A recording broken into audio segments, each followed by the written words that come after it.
하나님께서 오늘 예레미야에게 어떤 술잔을 하나 고난의 진노의 술잔이라고 이렇게 말씀하시는데 이것을 해당되는 여러 나라 열방들에게 마시게 하라 이렇게 말씀하십니다. 그것을 마신 나라는 비틀거리고 마치 이제 미친 듯이 행동하게 될 것인데 마치 칼춤을 추는 어떤 대상이 있어가지고 그 칼춤 앞에서 황급히 도망가는 요즘 그 묻지마 폭행들 있잖아요. 칼 들고 설치는 사람들처럼 그런 사람들 앞에서 황당해가지고 도망가는 그런 모습처럼 그런 상황이 연출될 것이다 이렇게 말하고 있습니다. 너희는 내가 너희 가운데 보내는 칼 앞에서 이 고난과 쓴 전쟁의 고통 앞에서 마시며 취하여 토하고 엎드려져 다시는 일어나지 말아라. 그래서 진노의 술잔, 고난의 술잔을 얘기합니다. 여러 나라를 언급하고 있는데 모든 나라가 이 황망한 그 상황에 빠지게 될 것이다. 그것은 바로 바벨론 때문에 그렇습니다. 그래서 이 바벨론은 제일 마지막으로 하나님께서 심판을 하신다라고 나와 있거든요. 오늘 뭐 이렇게 민족들을 대략 분류하면 한 11가지로 나와요. 대략 비슷한 그룹들로 해가지고 보면은, 근데 오늘 저희가 주로 봐야 될 부분이 이 부분이 아니기 때문에 그래서 이 본문에서 이야기하는 조금 해석이 어려운 부분만 제가 말씀을 드리고 다음 주제로 넘어가겠습니다. 여기서 이 세삭이라고 26절에 보면 세삭 왕은 그 후에 마시리라 이렇게 나와 있거든요. 이 세삭은 바벨론을 이야기합니다. 이 바벨론의 다른 이름인데 이것은 비밀스럽게 알파벳 히브리 알파벳을 비밀스럽게 조합해서 이 바벨론을 따르게 조합을 하게 되면 세삭이라는 말이 나와요. 알렙, 김멜, 달렙 해가지고 이 알파벳이 있어요. 이 히브리어가. 그러면 알파벳을 바벨론이다 그러면 알파벳의 처음과 끝을 교차를 해버리는 거예요. 그래서 바벨론을 알파벳의 끝 순서부터 이렇게 맞춰가지고 교차를 해보려면 세삭이 나오는 거예요. 왜 이렇게 부르냐면 이 바벨론을 은유적으로 이렇게 표현한 건 뭐냐면 이미 바벨론의 세력들이 이 성읍에 와 있다. 그래서 이 바벨론이 곧 멸망할 것이다. 이런 기대감 혹은 바벨론이 빨리 죽었으면 멸망했으면 좋겠다. 이런 기대감을 이 유다 민족들이 표현하기 위해서 은유적으로 비밀스럽게 이것을 이제 아트바슈라고 하는데 암호 체계를 만들어서 부르는 이름이 세삭입니다. 이미 바벨론의 점령이 이곳을 향하고 있다 이렇게 표현할 수 있는 거죠. 자, 그래서 이제 여기서 이제 세삭이라고 하는 건 쉐자크. 근데 이거를 거꾸로 하면 바벨론인데 그것을 이제 의미하는 것입니다. 그 다음에 살적을 깎았다라고 하는 표현이 23절에 있는데 이것은 어떤 족속인지 이제 정확하지는 않지만 드단과 데마와 부스와 관련된 어떤 족속인데 그 족속의 헤어스타일이 독특하다라는 거예요. 그래서 옆에를 이렇게 가장자리를 특이하게 깎은 머리 이것을 그런 스타일을 한 머리를 가진 사람들의 족속의 이름으로 불려진 것이다. 이렇게 이해하면 좋을 것 같습니다. 그래서 오늘 본문의 주안점은 바로 이 예레미야의 행동이 과연 실제적으로 하나님께서 주신 이 고난의 그 잔을 가지고 가서 진노의 잔을 가져서 그 나라 모든 나라들마다 찾아가가지고 저 먼 방에 있는 섬나라까지 찾아가가지고 하나님의 잔을 들고 그 나라를 찾아가서 그 왕이나 관료들에게 너희들이 마셔라 이렇게 했겠느냐는 거죠. 그 얘기는 아니거든요. 그러면 예레미야는 단지 유다 왕국에 머물면서 각 나라들에 대한 심판이 임할 것을 외쳤을 것이다 이렇게 상상을 하게 되는데 학자들은 이것을 본 이런 이 예언들을 선포하면서 각 나라들을 향해서 잔을 내미는 이런 상징적인 행동을 아마 했을 것이다. 퍼포먼스죠. 이것을 통해서 하나님의 일들을 수행하는, 그러니까 하나님이 명하신 사명을 적극적으로 수행하며 나서는 그런 모습을 통해서 하나님의 순종을 대신하는 이 모습을 표현한 것이다 보는 것이죠. 결국 이 모든 행위는 예레미야의 기도의 영역에서 이루어진 것입니다. 영적인 영역 안에서 이루어진 순종이라고 볼 수 있어요. 그런 상징적인 행동들은 지금 기도하는 중에서 각 나라를 찾아가는 게 아니고 각 나라의 교관들이나 그 나라 앞에서 그 잔을 마시게 하는 그 고난의 잔을 혹은 부어버리는 이런 퍼포먼스를 하게 했다는 것이죠. 여기서 우리가 얻는 교훈은 바로 하나님의 일은 영 안에서 현실을 지배할 수 있다라는 교훈을 얻을 수가 있습니다. 바울 사도 같은 경우도 비슷한 상황을 해석하는 말을 했어요. 고린도전서에서 그 고린도 교회 가운데 음란이 있었어요. 자기 아버지의 어미, 그러니까 첩과 동침하는 그런 일들이 있었단 말이죠. 이것에 대해서 바울이 몸으로는 내가 떠나 있으나 내가 영으로 함께 거기 있어서 그 행한 자들을 이미 내가 판단하였노라 이렇게 얘기하거든요. 아니 몸이 여기 있는데 영이 가서 거기를 판단하는 그럼 뭐예요? 뭐 그렇다고 뭐가 변화가 됩니까? 그게 아니라 주 예수 이름으로 너희가 내 영과 함께 모여서 주 예수의 능력으로 이러한 자를 사탄에게 내주어라 이런 표현을 하거든요. 그런 것처럼 영적인 세계 안에서 이미 바울은 그 고린도 교회 가운데 이 사람들을 모집하고 하나 되게 한 다음에 이런 교회 내에서 잘못된 행위들을 멸하고 사탄에게 내주어라 이런 얘기를 하고 있다는 거죠. 이런 것처럼 우리의 삶은 하나님의 일은 영 안에서 현실을 지배하고 있다라는 것을 이제 오늘 본문이 주안점으로 보여주고 있는 것입니다. 이것이 이제 오늘 본문에 대한 해석인데 제가 오늘 주로 말씀드리려고 하는 것은 동영상 준비해 주세요. 오늘 새벽에 새벽 기도를 하는데 우리 그 진노의 술잔 얘기를 하면서 목사님께서 술에 대한 이야기를 했어요. 그 대학교 초년생 때 그 선배들이 막 강제로 술을 마시고 그러는데 빠따를 맞아먹으면서 그 술을 안 먹었대요. 예, 그래서 이제 2학년쯤 되니까 교수님들이나 선배들이 쟤는 술 안 먹으니까 사이들을 따라준다 이렇게 해서 신앙의 결기를 지켰다 이런 얘기를 자랑을 하시더라고요. 그런데 마침 저희 그 가정의 단톡 가운데 엊그저께 어젠가요? 어제 이재철 목사님이라는 분이 청년들의 술 마시는 그것에 대해서 주제를 가지고 올렸더라고요. 그래서 제가 오늘 금요 모임 때는 요걸 한번 다루고 청년들도 있기 때문에 오늘 마침 청년들이 많이 오셨으니까 술에 대한 주제를 가지고 간단하게 임팩트 있게 한번 말씀을 드리려고 저번에 동영상이 한 12분 되는데 저거 한번 보시자고요. 불 좀 꺼줄래? 예우. 야, 너 사역자다 벌써 너. 부모님은 마음이 아프겠지만. 30대 중반인 그 청년은 자신은 지금까지 한 번도 술을 마신 적이 없다고 했습니다. 그러나 그리스도인들의 음주마저 보편화되고 술을 마시는 그리스도인들이 도리어 자신처럼 술을 마시지 않는 그리스도인들을 불편해하는 오늘날 술을 마시지 말라는 교회의 가르침이 과연 유효한지 그리스도인의 금주 무슨 의미가 있는지를 묻는 질문이었습니다. 저는 그 청년에게 30대 중반의 나이에 이르기까지 한 번도 술을 마시지 않는 믿음을 지켜주어서 진심으로 고맙다고 했습니다.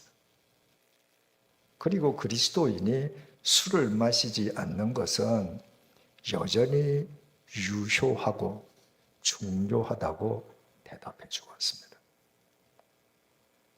오늘날 우리 사회에서 시급히 척결해야 할 병폐 가운데 하나가 그릇된 음주 문화 아닙니까? 얼마나 많은 사람들의 가정과 인생이 술 때문에 망가졌고 또 망가지고 있습니까? 해가 저문 뒤에 일어나는 범죄의 대부분은 과도한 음주로 인함이 아닙니까? 선진국 어느 나라에서 우리나라처럼 매일 인사불성이 되도록 술을 마시는 것을 당연시합니까?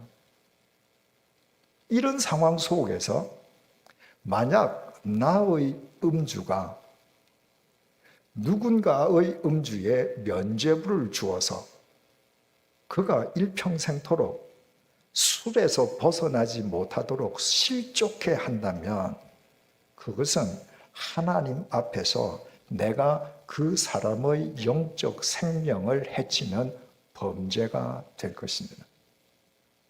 그보다는 차라리 바울처럼 영원히 술을 마시지 아니하므로 술로 인해 나 때문에 실족하는 사람이 단 한 사람도 없게 하는 것이 그리스도인의 바른 도리일 것입니다. 그동안 제게 술을 선물로 준 분들이 있었습니다. 외국에서 귀국하거나 여행 온 분들이 포도주를 보내준 것입니다. 그분들은 제가 포도주를 마신다고 생각하는 것 같습니다. 저는 제 집을 방문하는 분들 가운데에서 선물용으로 필요하다든지 하는 식으로 용도가 있다는 분들에게 그 포도주들을 나누어 드렸습니다. 그랬더니 제가 저희 집을 찾는 손님들에게 평소 제가 집에서 즐겨 마시는 포도주를 선물한다는 헛소문도 나 있다고 합니다. 새신자반에서 말씀드렸듯이 저는 1984년 8월 2일 새벽 2시에 주님의 부르심을 받은 이후 지금까지 특히 포도주가 식생활의 일부가 되어 있는 스위스에서 3년 동안 살았으면서도 어떤 종류의 술이든 단 한 방울도 입에 댄 적이 없습니다. 젊은 시절 제가 30대 중반에 이르기까지 술독에서 헤어나지 못하던 제 삶에 면죄부를 준 분들이 당시 모 교회 목사님과 장로님들이었기 때문입니다. 목사님과 장로님들이 저와 대작을 하는 판에 겨우 20대인 제가 무얼 거리낄 게 있었겠습니까?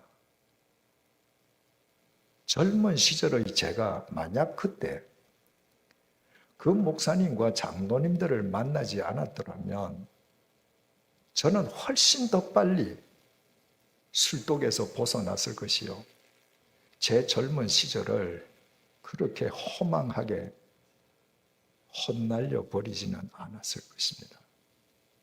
지금 목사인 제가 어떤 경우에라도 단 한 방울의 술이라도 입에 댄다면 예전의 저처럼 자신의 음주에 대해 갈등하던 누군가도 술을 먹는 제 모습을 보고 오히려 자신의 음주에 대해 당당하게 면죄부를 얻지 않겠습니까? 저는 제가 술을 마시지 않는다고 해서 어느 식사 자리에서든 그 자리에 동석한 분들의 반주까지 못하도록 하지는 않습니다. 오히려 제가 따라 드리기도 합니다. 그날 그 시간 그 자리에 참석하고 있는 분들과의 접촉점을 확대하기 위함입니다. 그러나 어떤 경우에도 일절 제 입에 술을 대지 않는 것은 그 자리에 동석해 있는 누군가의 신앙을 지켜주기 위함입니다. 바울의 표현을 빌리자면 저로 인해 단 한 사람이라도 실족하는 일이 없게 하기 위함입니다. 교회의 힘은 예배당의 크기나 헌금 수가 아니라 거룩함에서 나온다고 했습니다. 오늘날 가는 곳마다 큰 예배당이 즐비하고 교회마다 교인의 수를 자랑하는 이 땅에서 교회가 세상을 새롭게 하지는 못하는 것은 교회를 이루고 있는 그리스도인들의 삶이 세상 사람들의 삶과 전혀 구별되고 있지 않기 때문입니다. 생각해 보십시오. 세상의 빛과 소금이어야 할 그리스도인들이 하고 싶은 것 다 하고 가지고 싶은 것 다 가지고 먹고 마시고 싶은 것 다 먹고 마시면서 어떻게 거룩한 교회를 이루어 이 세상을 새롭게 할 수 있겠습니까? 2000년 전에 바울이 목숨을 걸고 전한 복음이 로마 제국을 새롭게 했던 것은 당시의 그리스도인들에게 금력과 권력이 있어서가 아니라 그들이 세상과 구별된 거룩한 교회를 이루고 있었기 때문입니다. 사랑하는 교우 여러분, 우리끼리 모여서 우리끼리 예배 드리고 우리끼리 은혜 받고 우리끼리 사랑하고 우리끼리 잘 먹고 잘 사는 것을 만족해 한다면 그러지 않아도 온 세상에 교회 천지인 이 땅에 11년 전에 우리 교회가 또 세워질 당위성이 있었겠습니까? 세상을 새롭게 하시는 주님을 주인으로 모신 교회라면 이 타락한 세상에 대한 시대적과 역사적 사명을 감당하는 교회이어야 하지 않겠습니까? 우리 교회를 창립한 100주년 기념재단에 의해 우리 교회에 부여된 두 번째 소명이 한국 교회 미래를 향한 길닦기의 사명을 완수하는 것임을 잊지 마십시다. 그것은 만인을 포용하려는 열린 마음과 한 사람이라도 실족시키지 아니하려는 자기 절제의 거룩함으로만 가능합니다. 우리 모두 복음 안에서 한 사람이라도 더 많은 사람을 얻기 위해 바울처럼 여러 사람에게 여러 모습으로 살아가는 열린 마음을 지니십시다. 동시에 우리 주위에 있는 사람들의 믿음을 굳게 지켜주기 위해 일평생 우리가 만나는 사람들 가운데에 단 한 사람이라도 우리로 인해 실족하는 사람이 없게끔 주님 안에서 자기 절제의 거룩함을 입으십시다. 비록 우리가 미천하고 부족하다 할지라도 결코 짧지 않은 손을 지니신 전능하신 하나님께서 우리를 들어 한국 교회와 우리 사회의 미래를 새롭게 해 주실 것입니다. 기도하시겠습니다.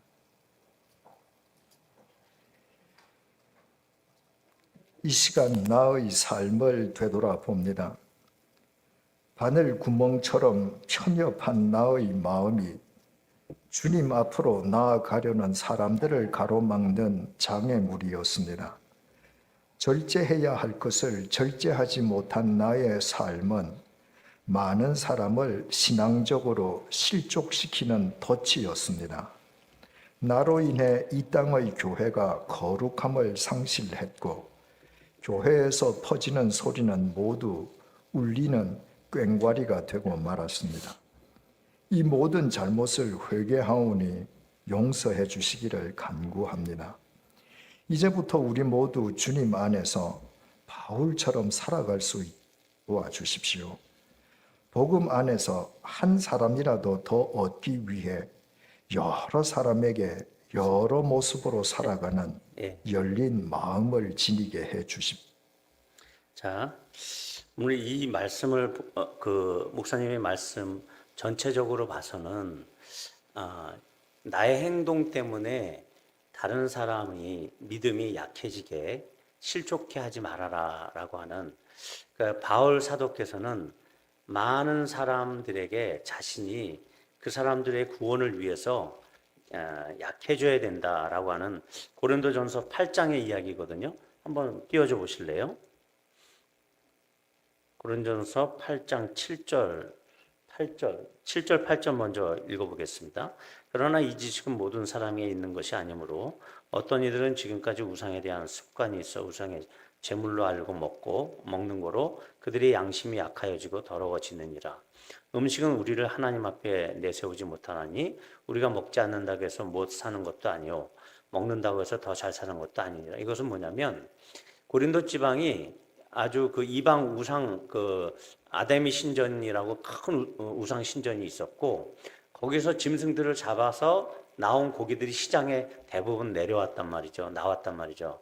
그러면 예수를 믿고 하나님을 믿는 그 이방인들이 신앙인이 되고 난 다음에 우상을 섬기지 말라고 하는 이 하나님의 법을 지키기 위해서 그 고기를 안 먹기 시작했어요. 그래서 믿음이 약한 사람들은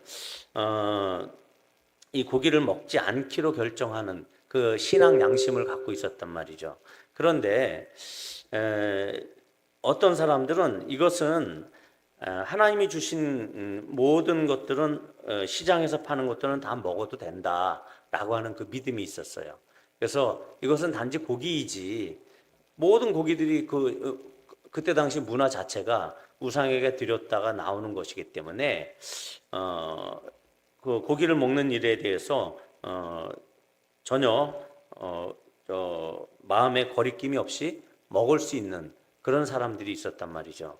그런데 9절에서 보면 너의 자유가 믿음이 약한 자들에게 걸려 넘어지게 하는 것이 되지 않도록 조심하라. 그래서 지식이 있는 내가 우상의 집에 앉아 있는 것을 누구든지 보면 그 믿음이 약한 자들이, 그러니까 여기서 핵심은 믿음이 약한 자들의 양심이 담력을 얻어. 그래서 신앙 양심을 잘 지키고 있었던 믿음이 약한 사람들이 그 우상의 재물을 이 우상의 집에서 앉아 먹는 그 사람, 믿음이 있고 담대함이 있어서 먹는 사람의 그 행위를 보고 자기도 먹어도 되겠다. 이렇게 신앙의 선배를 따라서 이래도 되겠다.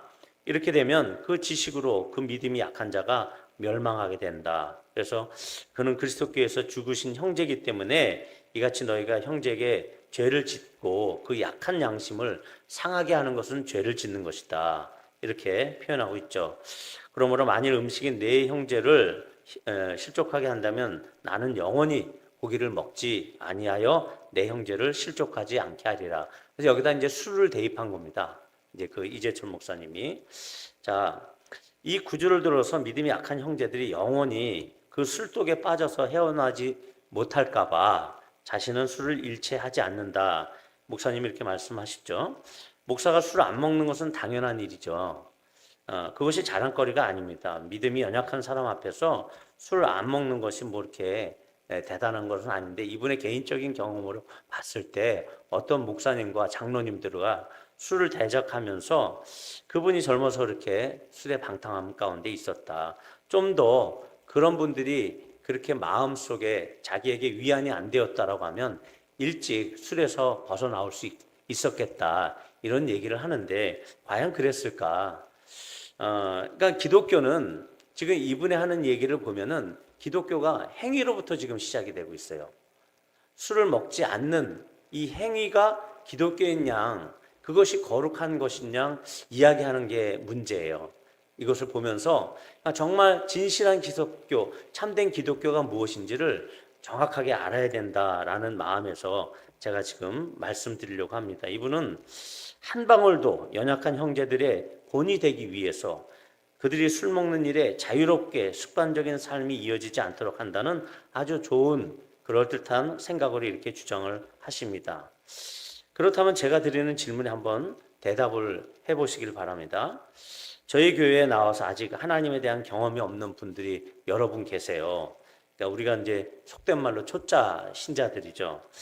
지난번에 한번 그분들이랑 이제 성경 공부를 하다가 언제 한번 만나서 맥주를 한 잔은 제안을 하자는 그들끼리 동네에서 치맥이라고 하죠. 하자는 제안이 있었습니다. 그래서 저는 그분들한테 함께 모여서 맥주를 드실 수 있도록 제가 치맥을 한번 쏘겠다 그랬어요. 그죠? 그러면 제가 이렇게 얘기한 것은 저 이재철 목사님의 이야기에 비춰봤을 때는 저는 영원히 사람들을 실족하는 저주받을 인간이 돼버리는 겁니다. 거룩하지 않은 목사가 돼버리는 거예요. 그죠? 생각을 해보세요. 저는 제가 마실 리는 일도 없겠죠. 하지만 그들이 마시는 그 자리를 내가 마련해 줬어요. 내가 치맥 쏘는 그 자리에 쏠게요. 제가 나가든 안 나가든 한번 쏠게요. 그렇게 해서 했단 말이죠. 그렇게 되면 그분들이 양심의 담력을 얻어가지고 그렇게 술 먹는 것에 담대하게 마음을 갖고 그러니까 그렇게 되면 목사인 나의 지식으로 말미암아 나의 잘못된 지식으로 말미암아 그들의 믿음이 약하여지고 멸망하게 된다라고 하는 이론이 성립이 돼요. 이재철 목사님의 말에 의하면. 그렇죠? 그러나 이 동영상에서 비춰지는 이 잘못된 기독교에 대한 기준이 무엇이냐면 하나님의 기준들을 율법처럼 뭔가를 지켜야 되는 당위성으로 지금 생각하게 한다는 거예요. 하나의 캠페인처럼, 그러니까는 술 먹지 말자라고 하는 이것이 기독교의 하나의 캠페인처럼 모든 기독교인들이 다 술 먹지 말아야 된다라고 그것이 거룩함이다라고 하는 것으로 표면적으로 보여지게 하는데 문제가 있다라는 것입니다. 기독교는 그런 게 아니에요. 위에 고린도전서의 말씀의 진의는 내가 가진 지식을 가두고 믿음이 연약한 사람의 신앙 양심을 더럽히게 하지 말라가 이게 주 핵심이거든요. 예, 술이 됐던 음식이 됐던 내가 갖고 있는 그 꼴랑 어떤 지식을 가지고 신앙적 지식을 가지고 믿음이 연약한 사람의 신앙 양심을 더럽히지 않도록 우리가 조심해야 된다. 그런 얘기입니다.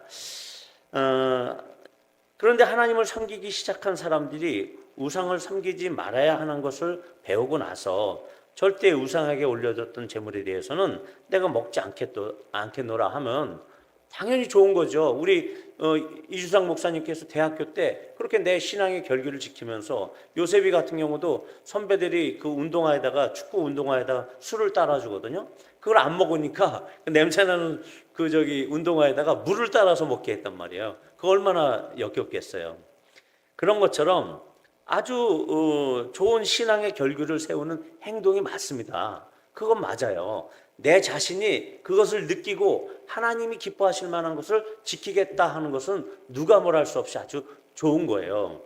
그런데 일평생 술을 안 되겠다고 결심한 그 나시린들과 같이 성별된 거룩한 결정이다라고 하기 때문에 칭찬을 받을 만합니다. 그러나 신앙 안에서 음식은 우리를 하나님 앞에 내세우지 못하며 우리가 먹지 않는다고 해서 더 못 사는 것도 아니고 먹는다고 해서 더 잘 사는 것도 아니다. 내가 그 음식을 먹는다고 더 안 먹는다고 이렇게 하나님 앞에서 우리를 내세우는 것이 아니라는 것입니다. 내가 술을 안 먹는다고 하나님 앞에서 이게 내세울 만한 게 아니라는 거예요. 신앙의 결기 그것은 중요하지만 그거 어떤 행위 하나를 가지고서 하나님 앞에 내세울 수 없다.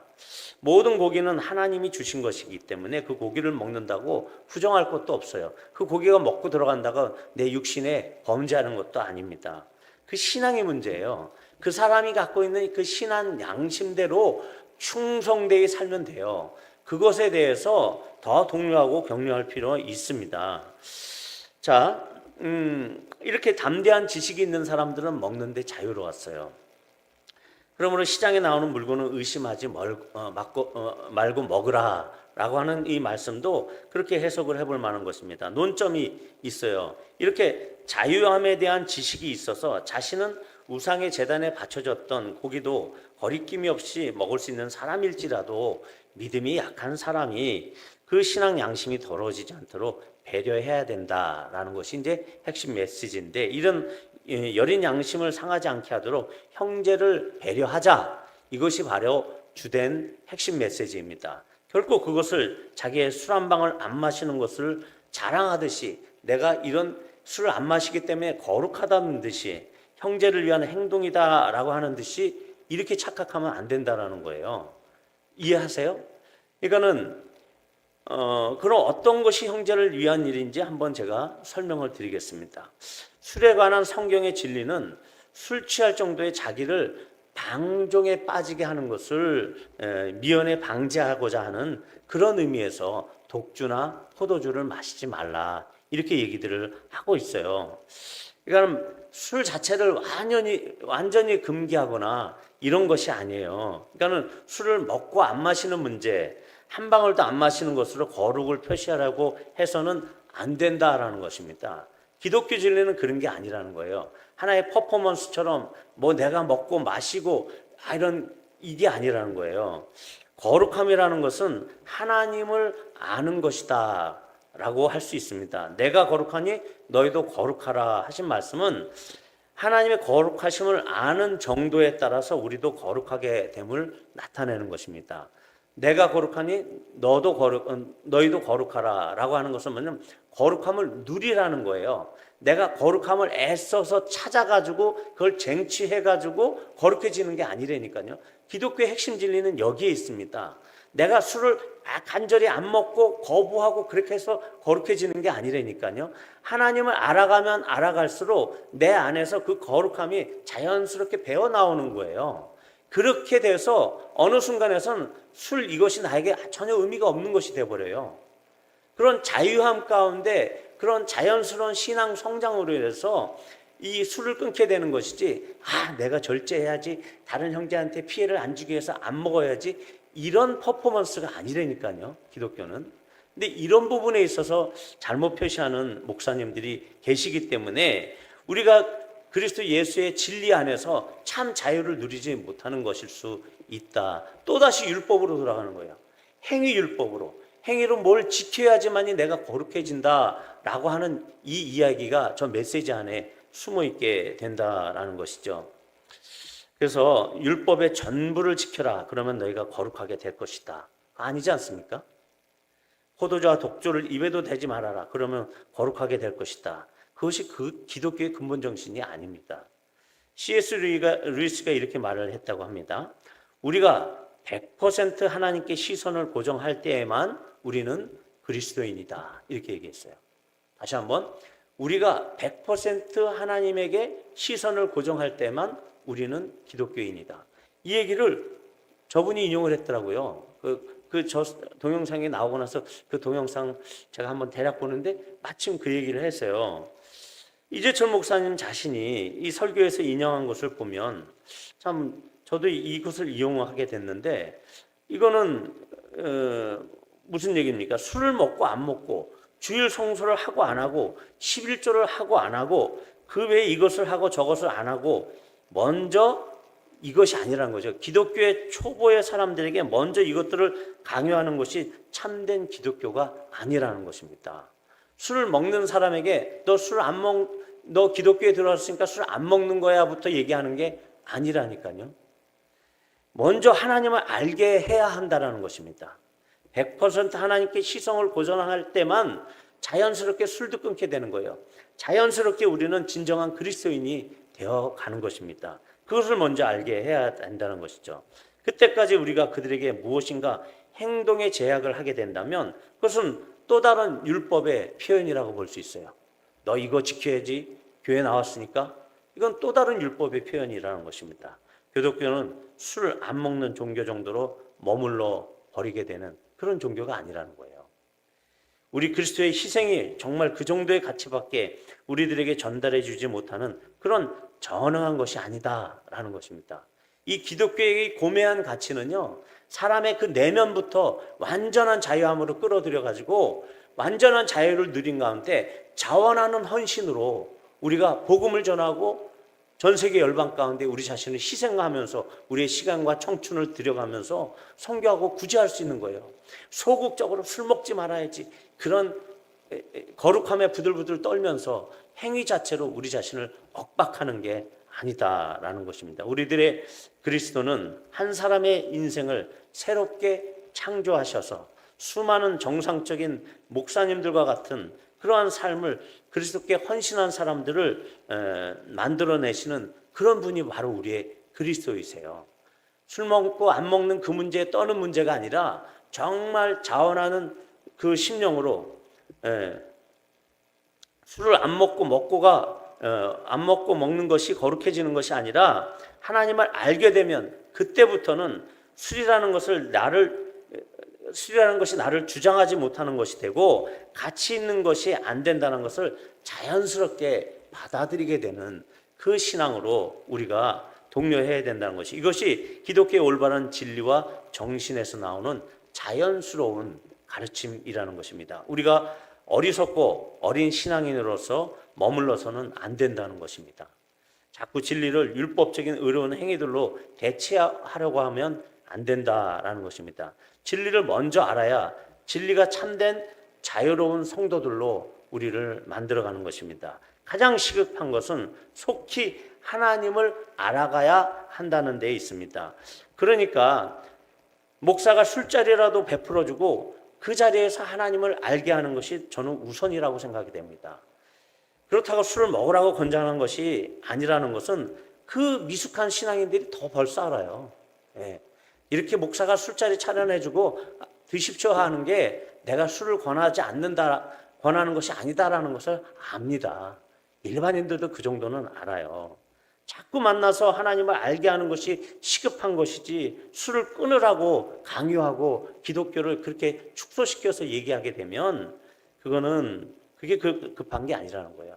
하나님을 빨리 알 수 있도록 그분들과 더 접촉하고 그들에게 올바른 그리스도 안에서 참된 진리의 자유를 접촉할 수 있도록 우리 자신을 희생하는 것, 이것이 더 중요한 것입니다. 우리는 아는 만큼, 경험한 만큼만 그에 합당한 인물들이 되어가는 것입니다. 우리가 알지 못하고 보지 못하고 경험해 보지 못한 것, 그 이상의 사람이 될 수 없습니다.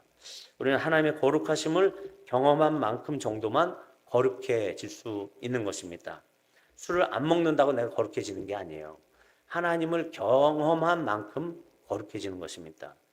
영생은 곧 유일하신 참 하나님과 그가 보내신 자 예수 그리스도를 아는 것이다, 이렇게 얘기했습니다. 영생도 하나님과 예수를 아는 거예요. 거룩함도 유일하신 참 하나님과 예수 그리스도를 아는 것에 있습니다. 어떤 행위를 하고 안 하고의 문제가 아니라는 거예요. 하나님의 영광에 이르기까지 우리 모두는 육체를 입고 있는 이 상황에서 부분적인 영광만 보고 완전히 거룩해지지는 못할 것입니다. 그러나 칭의의 개념처럼 우리는 거룩한 존재라고 이미 칭함을 받고 있어요. 행위로는 우리가 아직 하니 너희도 거룩하라, 거룩함으로 칭해주고 계세요. 하나님의 거룩함을 누리라라는 것입니다. 이처럼 거룩은 안식일을 누리듯이 누리는 것이지, 그걸 자꾸 행위로 이룬다고 생각해서는 안 됩니다. 그러므로 어린 신앙인들이 같은 동네에 살면서 치맥 한번 하자는 것에 목사가 동조하는 것이 그들을 평생 실족하게 하는 것일까요? 그들에게 올바른 하나님의 형상을 자꾸 제시해주고 그들이 스스로 진리에 반응하도록 하는 것이 우선이 아니겠는가, 저는 이렇게 생각을 합니다. 그들이 속히 오래된 사망의 사상들과 습관들로부터 스스로 벗어나도록 진리로 자유케 하는 일이 우리들의 최우선의 사역이 돼야 된다는 것입니다. 부들부들 떨면서 너 이거 하지마 저거 하지마가 아니라는 것이죠. 그것을 위해 우리 모두가 그들에게 온전한 인품의 모델로 보여져야 되는 것은 맞습니다. 인정할 것은 인정해야 합니다. 그런 사람들은 자연히 스스로를 절제하면서 단정하는 그런 경건의 모델들이죠. 우리가 그들을 옳은 뜻으로 인도하면서 우리 스스로가 흐트러질 수 없어요. 우리 스스로가 방탕하면서 그들을 올바른 그리스도의 형상으로 인도할 수 없는 것처럼 우리는 그런 긍정적인 차원에서 정말 자유롭게 그들을 그리스도 안으로 인도해야 되는 것이죠. 억지로가 아니라 자원하여 그들 스스로 술이나 다른 오락이나 이런 것들을 끊어낼 수 있도록 도와주는 것입니다. 이것이 자연스러운 기독교인들의 삶의 순환인 것입니다.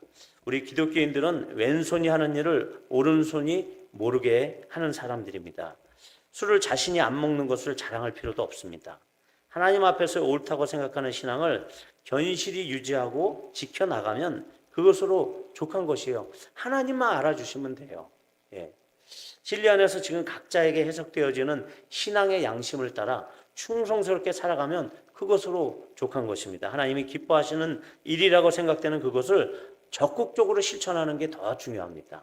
그것을 가르쳐 줘야 돼요.